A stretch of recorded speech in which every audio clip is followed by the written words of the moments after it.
pueden pasar todos aquí de frente. Es que traigo un PowerPoint y para no estar, me voy a hacer a un ladito porque quiero explicar algunas cosas que son complicadas de entender del mensaje que voy a compartir en esta tarde, de la enseñanza.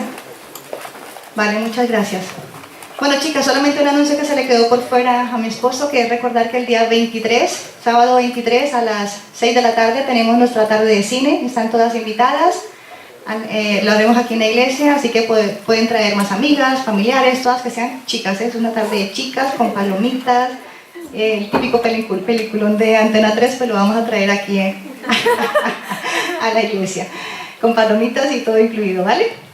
Así que están todas invitadas, mujeres. Mujeres. Yo pensé que estaba hablando sola. Bueno, pues nada, vamos a entrar en materia, pero antes quiero pediros, vamos a orar y vamos a pedirle al Señor que sea Él hablando esta noche a nuestras vidas y que la enseñanza del estudio que traigo sea algo que cale en nuestros corazones y que podamos entender el propósito por el cual Dios lo hizo y para qué lo hizo. Amén. Padre Celestial, gracias te damos, Señor, por esta noche, Señor. Gracias porque estamos aquí delante de ti, Señor, y te hemos exaltado y te hemos alabado y hemos adorado con nuestro corazón, Señor, para ti.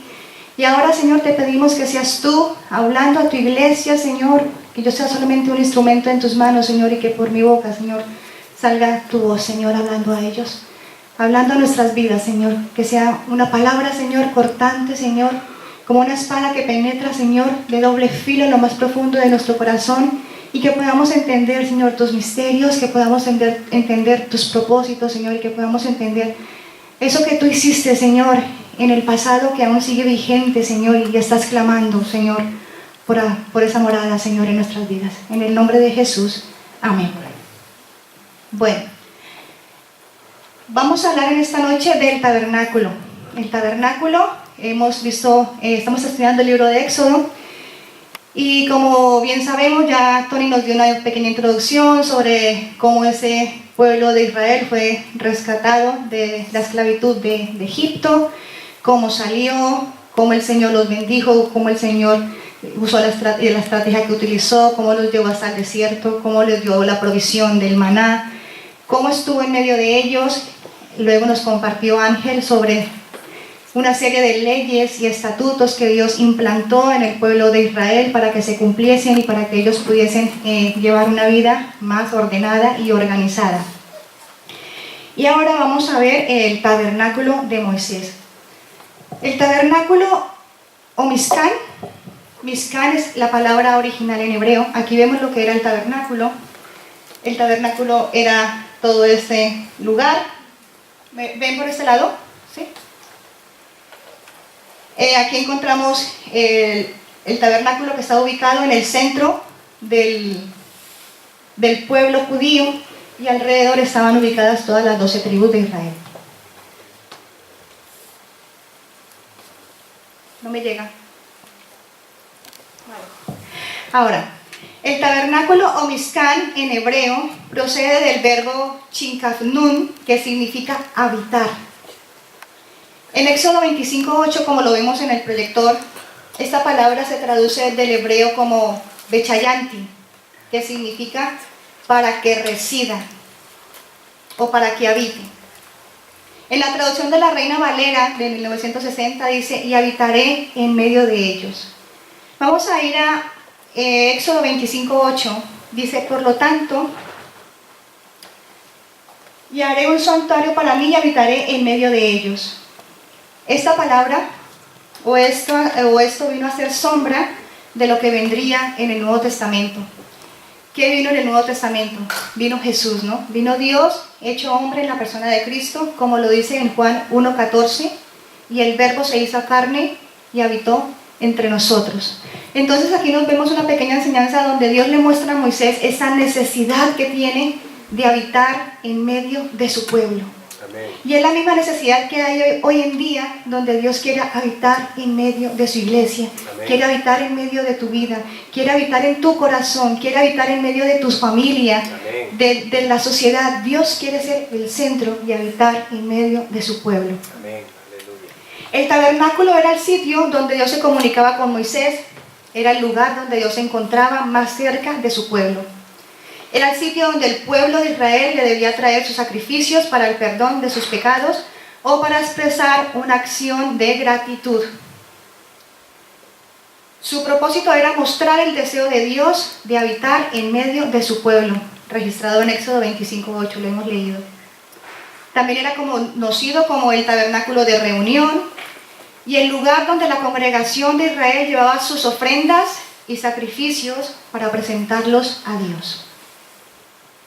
Ahora bien, el tabernáculo era una especie de templo portátil que se montaba y se desmontaba a lo largo de la travesía que el pueblo de Israel recorrió hasta llegar a esa tierra prometida, que duró aproximadamente, ¿cuánto? 40 años. O sea que imaginaros ese pueblo de Israel montando y desmontando durante 40 años ese tabernáculo. Ahora bien,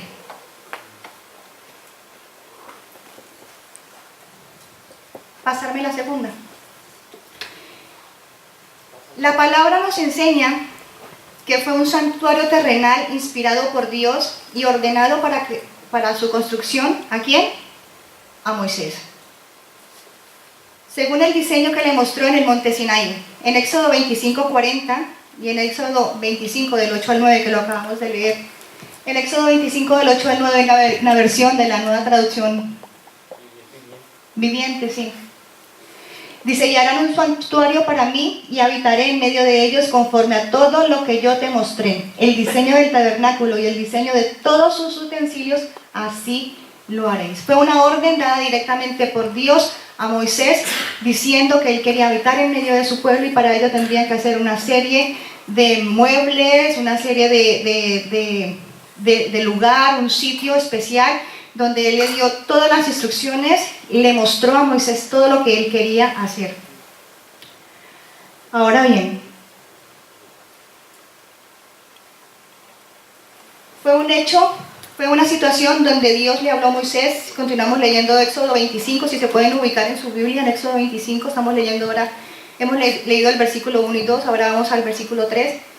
Donde fue un hecho por una ofrenda donde Dios le habla a Moisés, dice que quiere que eso se construya, pero quiere que sea una ofrenda voluntaria. O sea, para hacer este macroproyecto que tenía Dios ya organizado, tenía Dios ya proyectado hacer, se necesitó mano de obra, se necesitó material, se necesitaron personas experimentadas, se necesitó una serie de materiales y de personas específicas donde Dios mismo se encargó de escogerlas. Este hecho en el versículo 3 vemos que en el versículo 2 dice, es decir, Dios pidió una ofrenda de corazón, porque Dios deseaba un corazón que estuviese dispuesto. Vemos en el versículo 2, dice, habla con los israelitas y diles que me traigan una ofrenda, pero no los obligues a dar nada.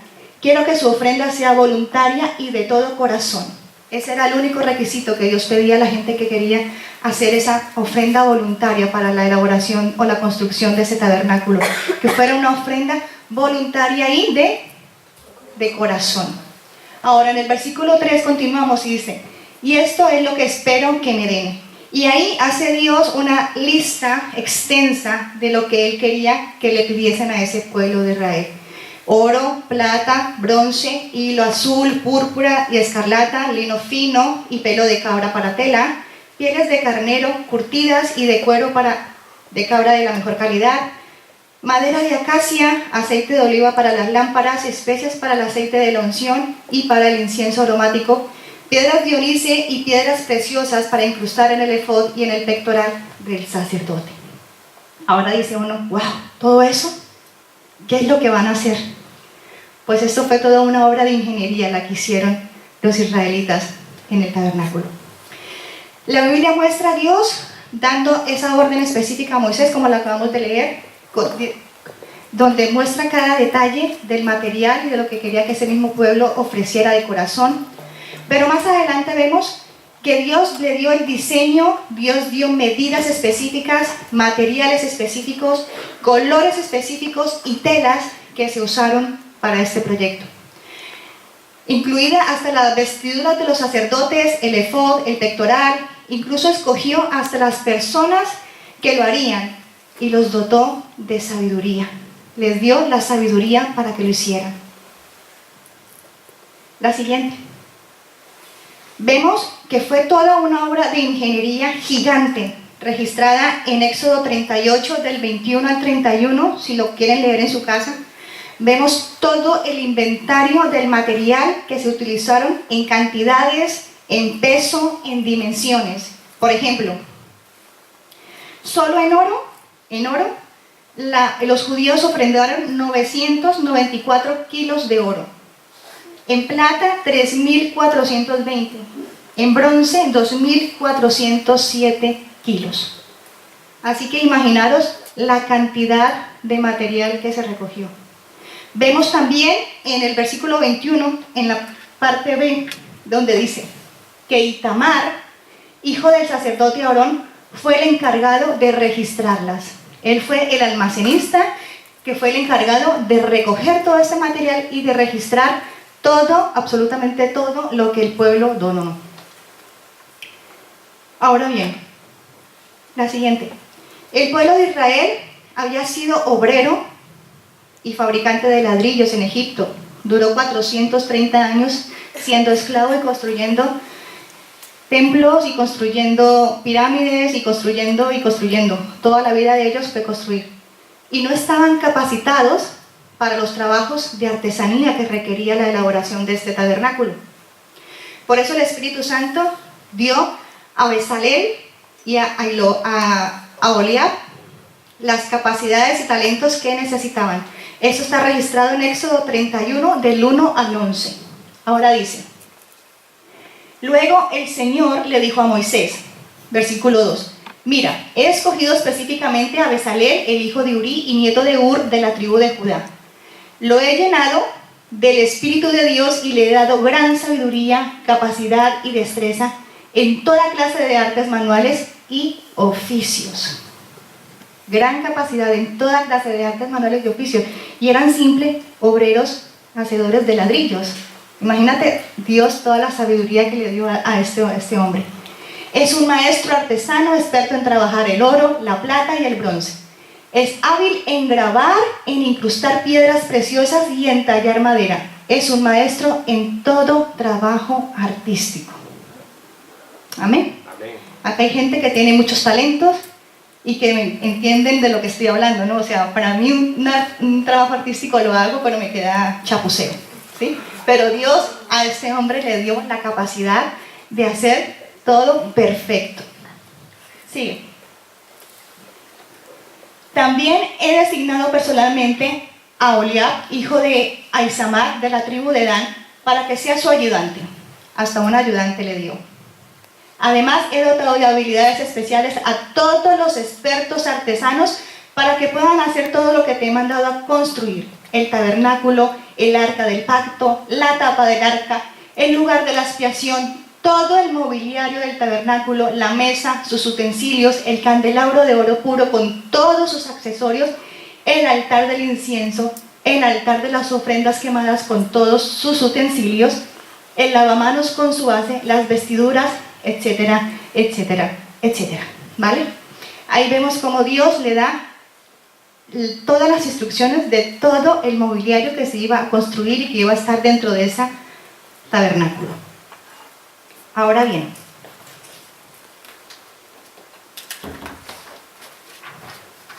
en la siguiente vamos a ver un pequeño video, ¿vale? En 3D de cómo era ese tabernáculo por dentro, cómo era ese lugar que Dios quería que Moisés le construyese.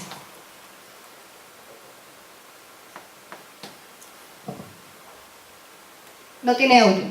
Aquí vemos el tabernáculo construido ya y todas las 12 tribus alrededor de ese tabernáculo. ¿Por qué? Porque Dios quería estar en medio de su pueblo, habitar en medio de ellos.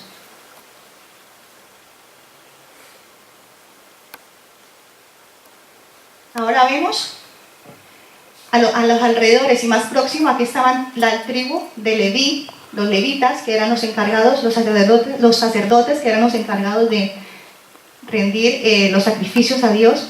Y aquí vemos el tabernáculo como tal.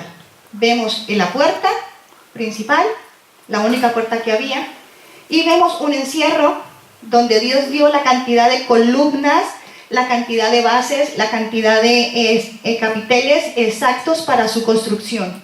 Dijo la cantidad exacta como la debían construir.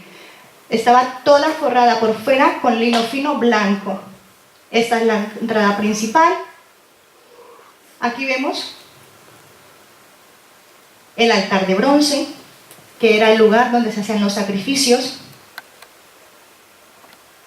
donde la gente llevaba los corderitos y todos los animales para ofrecerlos al Señor. Aquí vemos el lavacro, o la fuente de bronce, o el lavamanos, que era el lugar donde los sacerdotes se lavaban las manos y los pies antes de hacer cualquier oficio que requería hacer ellos, pero más que todo del mismo trabajo de santidad, ¿no?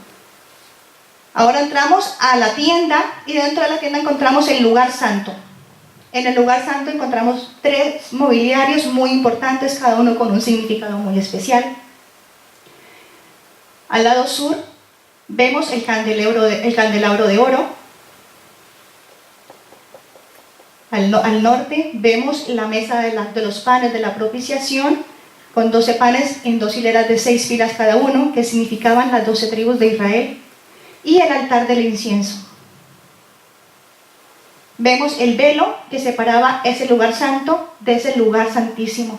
Luego vamos a ver el significado de ese velo, que fue ese mismo velo que se rasgó cuando murió Jesús. Aquí estamos entrando ya al lugar santísimo, y dentro del lugar santísimo encontramos el arca del pacto. Ese es el arca del pacto. Todo el mobiliario que había, tanto en el lugar santo como en el lugar santísimo, era de oro puro. Era todo hecho de madera de acacia y todo forrado por dentro y por fuera de oro puro. En el arca del pacto vemos la tapa, y en la tapa vemos 2 querubines mirándose frente a frente. Luego, dentro del arca encontramos, yo creo que todos sabemos lo que encontramos dentro del arca, ¿cierto? A ver. Encontramos la vara de Aarón, las tablas de la ley y un recipiente con el maná. ¿Vale? A grandes rasgos, esto es lo que era el tabernáculo y cómo estaba por dentro. Ahora, encontramos 2 zonas muy demarcadas. Primero, la zona exterior, que es el atrio, que hemos visto hace un momento. Este es el atrio. Y dentro del atrio encontramos una tienda que está dividida en 2 cubículos. El cubículo más externo es el lugar santo, y el interior es el lugar santísimo. Vemos el tabernáculo que está ubicado de este a oeste. Dios también le dijo a Moisés las medidas exactas que debían tener. En segunda traducción de la Biblia que tú estés leyendo, dice que aproximadamente medía de largo de 46 a 50 metros aproximadamente, y de ancho de 22,5-25 metros aproximadamente. Ahora, de este a oeste, o de oriente a occidente. ¿Por qué estaba ubicado de esa forma? A ver, he leído en algunos libros y he escuchado a algunos predicadores, y como bien sabemos, el pueblo de Israel estuvo esclavo 430 años bajo el dominio del pueblo egipto. Los egipcios eran politeístas.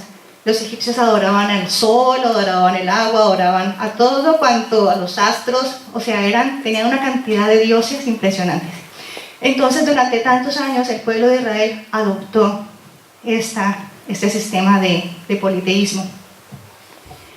Pero Dios seguía allí, guardando su pueblo, y tenía la ilusión de salvarlos de esa esclavitud para Él ser el único y verdadero Dios en medio de ellos. Entonces, por las mañanas, cuando los egipcios se levantaban, ¿hacia dónde nace el sol? ¿Hacia dónde nace el sol? Hacia el este. Entonces los egipcios hacia el este se ponían de rodillas y se postraban al dios sol todos los días para rendirle sacrificios y para adorarlo y para venerarlo.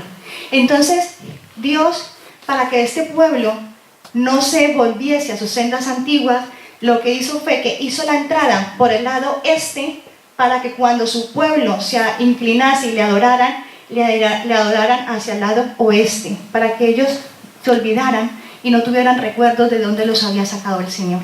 O sea, para que no volvieran a traer a memoria que cuando se inclinaban hacia el este estaban adorando al Dios Sol, sino que se recordaran de que estaban adorando era al Dios único y verdadero, al Dios eterno, a ese único y verdadero Dios de Israel. Eso no está escrito en la Biblia, pero muchos estudiosos de la Biblia lo manifestaban y lo decían de esa forma. Ahora bien, la siguiente.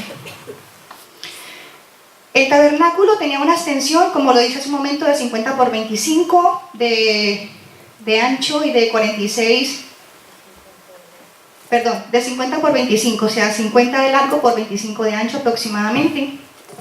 Y como les dije hace un momento, tenía dos partes muy bien demarcadas, que era el atrio y la tienda. Y dentro de la tienda encontrábamos dos cubículos, que era el lugar santo y el lugar santísimo. Ahora, vamos a estudiar cada zona y elemento que formaba este tabernáculo. Vamos a empezar por el lugar santísimo.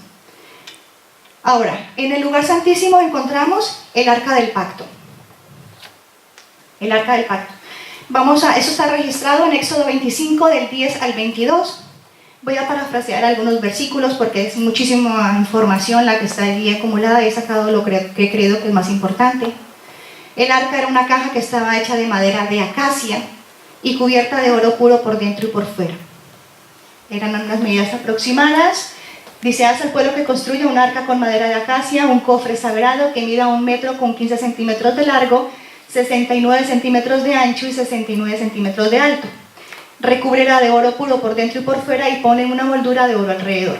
En el versículo 17, luego le dice: haz la tapa del arca, en lugar de la expiación, de oro puro. Tendrá que medir 1 metro con 15, o sea, las mismas medidas del arca para cuando la colocasen encima lo cubriera. Luego forma 2 querubines de oro labrado a martillo y colócalos en los 2 extremos de la tapa de la expiación. Coloca dentro del arca las 2 tablas de piedra grabadas con las condiciones del pacto que te entregué, o sea, las tablas de la ley. Luego pon la tapa de la expiación encima del arca. Y en el versículo 22, quédate con esto esta noche, dice: y allí me encontraré contigo y te hablaré desde encima de la tapa de la expiación, entre los querubines de oro que están suspendidos sobre el arca del pacto. Desde allí te daré mis mandatos para el pueblo de Israel. Ahí estaba la misma presencia de Dios en ese lugar santísimo y dentro de esa arca del pacto. Ahora, hay una pregunta. Cuando Dios comienza a dar esa orden a Moisés de construir ese tabernáculo, Dios comienza de adentro hacia afuera. ¿Os habéis dado cuenta? En lugar de comenzar por el atrio, por la puerta, Él comenzó por el lugar santísimo. Comenzó por el arca del pacto, por el lugar más íntimo. Aquí vemos cómo Dios, al dar instrucciones para que se construya cada uno de esos elementos, empieza de adentro hacia afuera. Desde ese lugar santísimo comienza con el arca del pacto, y esto es una simbología de que la obra que hace Dios en nuestras vidas es una obra que es de adentro hacia afuera. Es una obra interior, donde Dios comienza transformando ¿qué? Nuestros corazones. Dios comienza transformando nuestros corazones. El arca del pacto era el mismo trono de Dios en la tierra y donde se encontraba su misma presencia. Allí era donde Dios hablaba con Moisés y quien era el único que podía entrar a ese lugar cuantas veces quisiera. Aarón, que era el sumo sacerdote encargado, solo podía entrar una vez al año a ese lugar santísimo, que era el día de la expiación. Entraba allí para rociar sangre del sacrificio sobre el propiciatorio, sobre la tapa, como parte del servicio de las fiestas de Yom Kippur, o el día del perdón. Los levitas eran los únicos que podían mover el arca. Cada vez que se transportaban de un lugar a otro, los únicos que podían tocar esta arca eran los levitas. Yo creo que hemos leído algunos en la Biblia de que hubo alguien que tocó el arca del pacto y ¿qué le pasó? Se murió. se murió. Así que los únicos que podían cargar o mover esta arca del pacto eran los levitas. La siguiente. Ahora, hay un velo que separa ese lugar santísimo de ese lugar santo. El velo del tabernáculo estaba hecho de tela azul, púrpura, carmesí, tela roja y lino torcido, blanco, con querubines en cada velo. En Éxodo 26:31 están todas las especificaciones que le dio Dios a Moisés. Dice en Éxodo 26:31, para el interior del tabernáculo confecciona una cortina especial de lino tejido fino. Adórnalo con azul, con hilo azul, púrpura y escarlata, y con querubines hábilmente bordados. El tabernáculo tenía dos velos, uno que separaba el lugar santísimo del lugar santo y otro que lo separaba el lugar santo del atrio. Este velo representa la separación de Dios como santo con una humanidad pecadora. Por lo que una vez al año, en el día de la expiación, el sumo sacerdote cruzaba ese velo que separaba ese lugar santo de ese lugar santísimo para ofrecer sacrificios por los pecados suyos y los del pueblo. Por lo tanto, este velo representa la carne de Cristo en su humanidad. Cuando el Señor Jesucristo muere en la cruz, el velo del templo, ¿qué pasó con el velo del templo? Se rasgó de arriba abajo, indicando el libre acceso a Dios por medio del sacrificio de Cristo Jesús. Amén. Lo pueden encontrar en Marcos 15:37 y 38. Ahora bien, la siguiente. Vamos a entrar al otro lugar, que es el lugar santo. El lugar santo es la antesala conocida con el nombre en hebreo de Kodesh, y contenía varios elementos. Hacia el lado sur se encontraba colocada la menora, en hebreo, que traducido es candelabro de oro, cuyos 7 brazos eran encendidos por los sacerdotes cada mañana. Sobre el lado norte se encontraba la mesa de oro, sobre la cual los sacerdotes colocaban semanalmente los panes de la ofrenda. Y también había un lugar de oro mucho más pequeño, sobre el cual se quemaba el incienso 2 veces por día. Entonces, ¿nos acordamos de las instrucciones?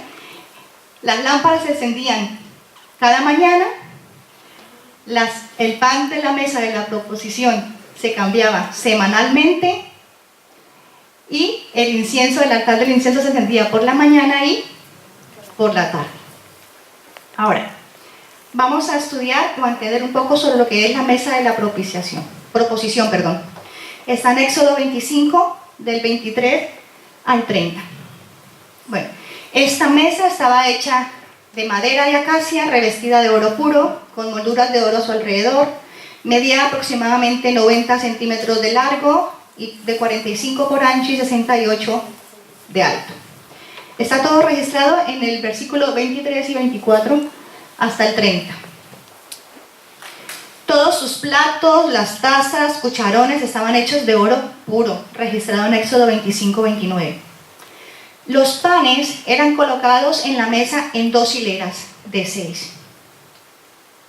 En Levíticos 24:6 nos dice, pon los panes delante del Señor sobre la mesa de oro puro y colócalos en 2 columnas con 6 panes en cada columna. Los panes significan las 12 tribus de Israel. Solamente los panes de la proposición lo podían comer los sacerdotes, y estos eran reemplazados cada día de reposo, o sea, una vez a la semana, justo el día de reposo. En Levíticos 24, del 8 al 9, dice: cada día de descanso colocarás este pan ante el Señor como una ofrenda de parte de los israelitas. Es un recordatorio perpetuo del pacto eterno, y los panes le pertenecen a Aarón y a sus descendientes. Entonces, la mesa con los 12 panes tipificaban las 12 tribus de Israel, la provisión de Dios, el alimento espiritual que Dios daba a su pueblo, y la comunión entre la iglesia y Cristo. En Mateo 26:26 y en Lucas 24:30 dice: mientras comían, Jesús tomó un poco de pan y lo bendijo. Luego partió en trozos, lo dio a sus discípulos y dijo: tómenlo y cómanlo, porque este es mi cuerpo. En Juan 6:35 también dice: Jesús les dijo: yo soy el pan de vida. Entonces vemos una tipología de Cristo, los panes de la mesa de la proposición. A Jesús representado como ese pan de vida. Vamos a ver ahora el candelabro, la siguiente. Está registrado en Éxodo 25, del 31 al 40. Yo sé que es un estudio bastante espeso y que a muchos les puede dar sueño, pero de verdad que cuando comenzamos a estudiar un poco todo esto de lo que significaba el tabernáculo, vemos cómo el mismo Dios ya estaba desde cuando Adán y Eva pecaron planificando ese plan de salvación para reconciliar a su pueblo con Él. Todo el arca del tabernáculo es cristocéntrico total, o sea, muestra esa venida de Jesucristo en cada pequeño detalle, en todo lo que se hizo. Ahora, comenzamos. El candelabro está registrado en el Éxodo 25, del 31 al 40. Estaba hecho de oro puro y de una sola pieza labrada a martillo. O sea, el pobre Bezabel le tocó un curro ahí impresionante, porque era de una sola pieza y todo hecho a martillo. De un lado salían 3 brazos con sus candeleros y del otro 3 brazos con sus candeleros, sostenidos por una caña en el centro, con un candelero también. Cada uno de esos candeleros tenía forma de flor de almendro. Ahora, este utensilio servía para alumbrar el lugar santo, y los sacerdotes debían mantener continuamente encendidas sus llamas con aceite de oliva. Eso está registrado en Éxodo 27:20. El candelero también es una tipología de Cristo, como la luz del mundo. Juan 8:12 lo registra. Y en el Salmo 119:105 dice que es quien alumbra el camino de su pueblo santo, cuando dice que lámpara es a mis pies tu palabra y lumbrera a mi camino. En Apocalipsis 21:23 nos dice que Jesucristo es como luz eterna. Ahora, también su hechura en oro puro y forjado a martillo es un tipo del sacrificio de Cristo. Sus 6 brazos a los 2 lados es una simbología del hombre. Dicen que el número 6 es el número del hombre porque el Señor lo hizo al 6º día. Sostenidos por una caña en el centro. Esto nos enseña la dependencia del hombre que tiene con Jesucristo, para que por medio de Él podamos ser luz en medio de la oscuridad de este mundo. Amén. Somos llamados a ser ¿qué? Luz. En Mateo 5:14 dice: ustedes son la luz del mundo, como una ciudad en lo alto de una colina que no puede esconderse. Entonces hemos visto que Jesús es el pan de vida, Jesús es la luz del mundo, y vamos a continuar viendo la tipología de Cristo en todo el tabernáculo. Ahora, el altar del incienso está registrado en Éxodo 30, del 1 al 10. El altar del incienso estaba delante del velo que dividía ese lugar santo de ese lugar santísimo. Vemos las medidas que tenía, era un cajón de 45 por 45 de largo y ancho, de 90 centímetros de alto. Estaba fabricado en madera de acacia y cubierto en oro puro. Tenía un cuerno en cada extremo, similar al del altar de bronce, que lo veremos más adelante. Pero este altar no fue hecho para quemar holocaustos, sino que fue hecho para quemar incienso aromático día y noche. ¿Os acordáis cuántas veces quemaban el incienso? ¿Cuántas? 2 veces, por la mañana y al atardecer. Muy bien, están todos atentos. Esto simboliza la oración, la alabanza y la adoración. Debe ser continua en el cristiano. Esa comunicación continua con Dios, esa adoración día y noche con nuestro Señor. Era oficio sacerdotal quemar incienso en este altar, lo cual implica que cada vez que nos acercamos a Dios mediante la oración, estamos ejerciendo nuestro oficio sacerdotal. El aroma del incienso es el aroma de la oración, cuya fragancia llega hasta la presencia de Dios. Era un ministerio cotidiano de cada mañana y al anochecer, y no cuando el sacerdote estimara necesario o oportuno, sino que era diario, 2 veces al día.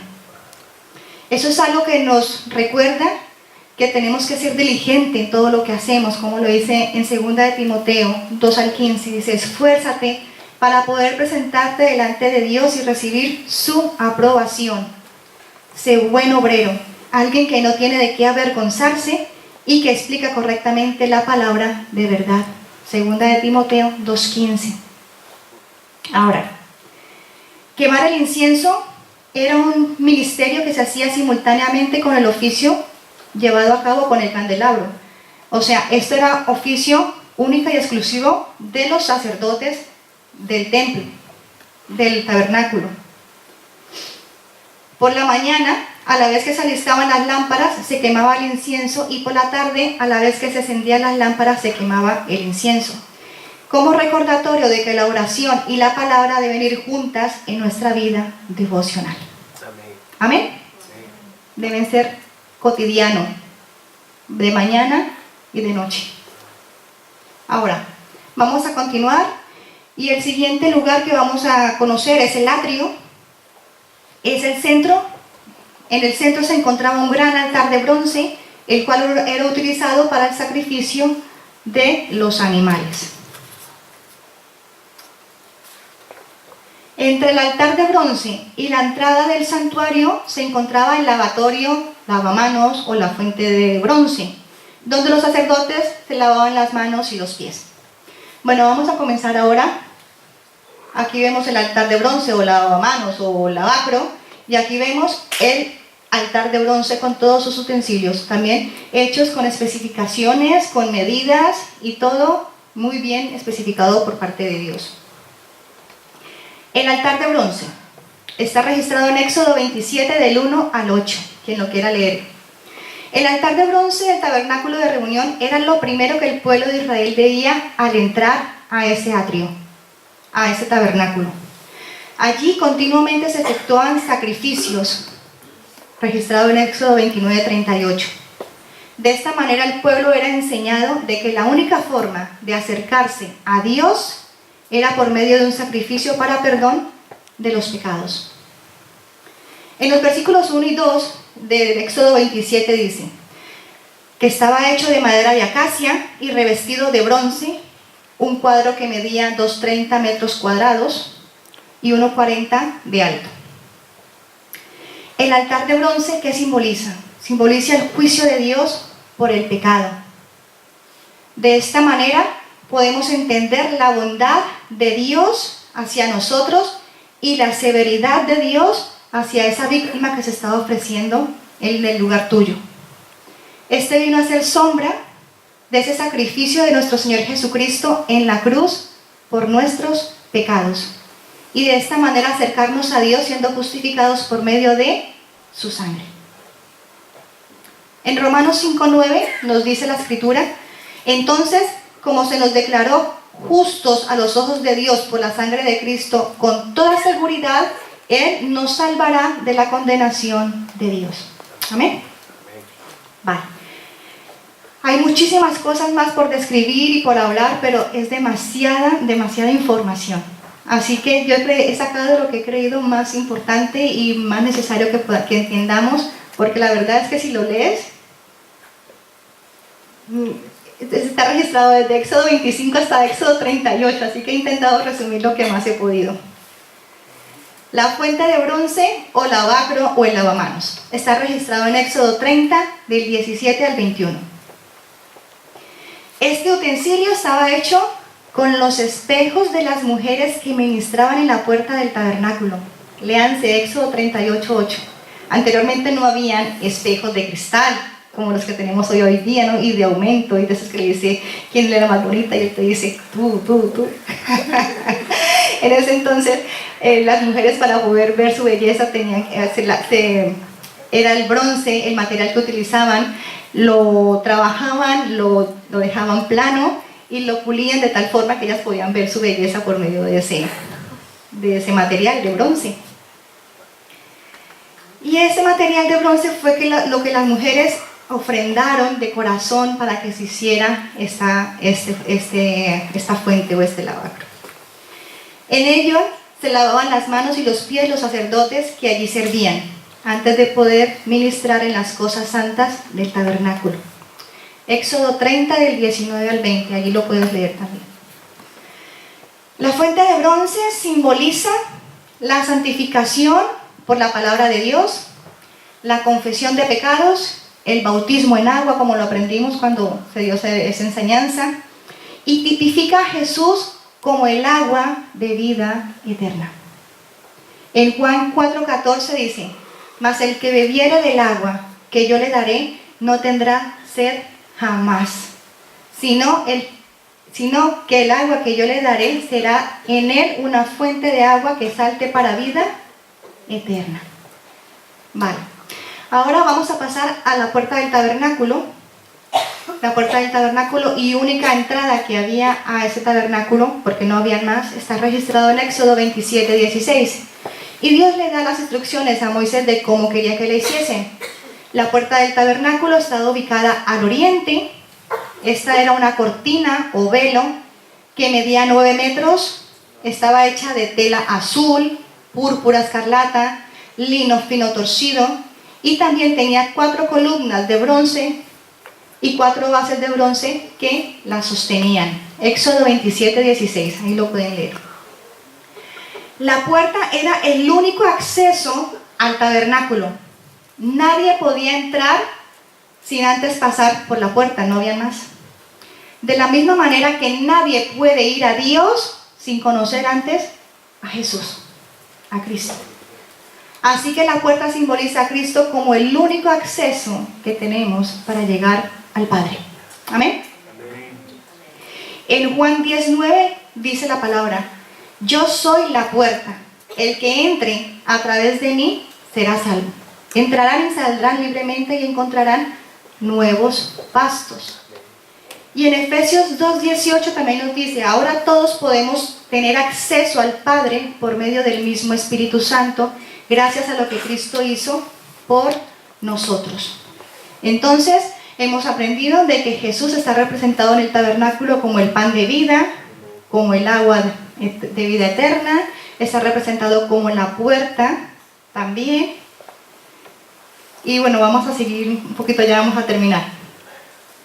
Ahora, esto era todo el mobiliario que encontramos en ese tabernáculo. Hemos visto el altar de bronce, hemos visto la fuente de bronce. Entramos al lugar santo y encontramos la mesa de los panes, el altar del incienso y el candelabro. Luego entramos a ese lugar santísimo y encontramos ¿qué? El arca del pacto. Ahora bien, todo lo que hemos aprendido, lo que hemos escuchado es una tipología de Jesucristo. Era la sombra de lo que Dios quería mostrar, de lo que venía para esa salvación de ese pueblo de Israel. Hasta los colores que el Señor escogió tienen una simbología. Los colores que se usaron para realizar la puerta y el velo tienen su simbología, como todo lo que hemos aprendido esta noche en el tabernáculo. La tela azul es el color celestial que nos representa al Señor Jesucristo, que vino del cielo. Este color nos enseña que nuestra salvación es celestial. Nuestra salvación viene de arriba. La tela púrpura es un color de realeza, ¿no? Todos lo sabemos, el color púrpura. Y esto nos habla de que nuestro Salvador es Rey de Reyes y Señor de Señores por siempre y para siempre. Amén. La tela roja es el color de la sangre, que nos muestra que nuestro Redentor nos compró a precio de sangre. El lino fino, blanco, color de la pureza, que era todo el encierro del tabernáculo. Habéis visto que era blanco, santidad. El color de la pureza representa la santidad y la justicia. Así que esto nos recuerda que fuimos justificados por nuestro Salvador. Y cuando venimos a Cristo somos revestidos de su justicia. Hasta vestiduras nuevas nos ha dado el Señor. Amén. Amén. ¿Cómo son? Blancas y resplandecientes. Dice, y a su esposa se le ha concedido que se vista de lino fino, lino limpio y resplandeciente. ¿Para qué? Para recibir a ese Rey de Reyes y Señor de Señores. Ahora bien, recordemos que el pueblo solo tenía permitido ingresar hasta el atrio del tabernáculo para llevar allí sus ofrendas y sus sacrificios. Los sacerdotes tenían acceso para ministrar en el atrio y en el lugar santo, y solamente una vez al año podían entrar al lugar santísimo. Pero únicamente Moisés podía entrar en todo momento sin ofrecer ningún sacrificio. Mientras que el sumo sacerdote solo podía entrar una sola vez al año en el día de la expiación o en el día de Yom Kippur.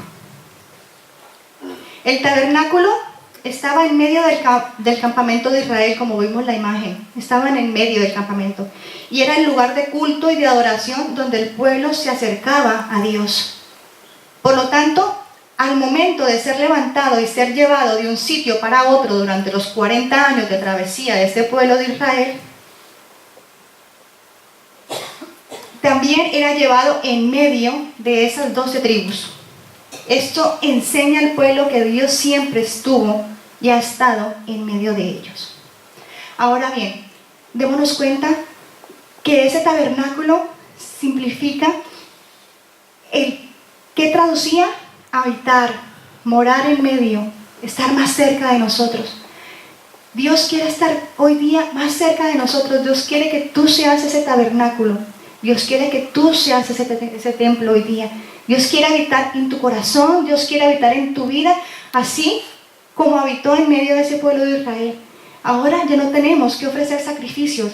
Ahora tenemos un libre acceso hacia Dios. Así que Dios solamente está pidiendo a gritos: déjame morar en tu corazón, déjame morar en tu vida. Amén. ¿Habita Dios en tu corazón? ¿Sí? ¿Las 24 horas? ¿O solo cuando te interesa? En Isaías 12:6 dice que todos los habitantes de Jerusalén griten sus alabanzas con alegría, pues grande es el Santo de Israel que vive en medio de ustedes. Para concluir, ya terminando, yo sé que se ha hecho un poquito largo, pero ya estamos terminando. ¿Quién es el tabernáculo? Os pregunto en esta noche. El tabernáculo es Cristo. Ahora podemos entender el sistema de sacrificios impuesto por Dios para que el pueblo pudiera acercarse a Él en aquella época. Esto nos da una forma más clara de esa expiación de Cristo por los pecados del mundo y de cómo llevó esos pecados del mundo en Él para hacernos aceptos ante Dios y dar eterna redención a todos los que confiamos en su nombre. Amén. Amén. Pon la última diapositiva, ya estoy terminando. El simbolismo de ese habitar en medio de, como lo leíamos al inicio, en Éxodo 25:8, y habitaré en medio de ellos. Dios quiere habitar en medio de ti. Es una simbología de ese tabernáculo manifiesto en 4 aspectos que quiero que te quedes con ellos esta noche. Dios en Cristo, hecho hombre, como lo dice en Juan 1:14, y aquel verbo fue hecho carne y habitó entre nosotros. En la iglesia, Dios quiere habitar en nosotros y quiere habitar también en su iglesia. Somos su esposa, ¿no? Él es nuestro rey. En Efesios 2:22 dice: es quien vosotros también sois juntamente edificados para morada de Dios en el Espíritu. Somos su morada. Él quiere habitar en medio de su iglesia. En el creyente, en 1 Corintios 3:16-17, quédate con esto en tu corazón en esta noche. ¿No sabéis que sois templo de Dios y que el Espíritu de Dios mora en vosotros? Si alguno destruyere el templo de Dios, Dios le destruirá a él. Porque el templo de Dios, el cual sois vosotros, ¿Qué dice? Santo es. Así que tu cuerpo es el templo de Dios y tu cuerpo santo es para el Señor. Amén. Así que debemos cuidar nuestro cuerpo, que es el templo del Espíritu Santo.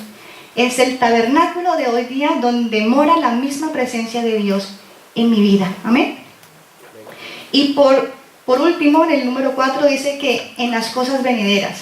En Apocalipsis 21:3 dice: y oí una gran voz del cielo que decía: he aquí el tabernáculo de Dios con los hombres, y Él morará con ellos, y ellos serán su pueblo, y Dios mismo estará con ellos como su Dios.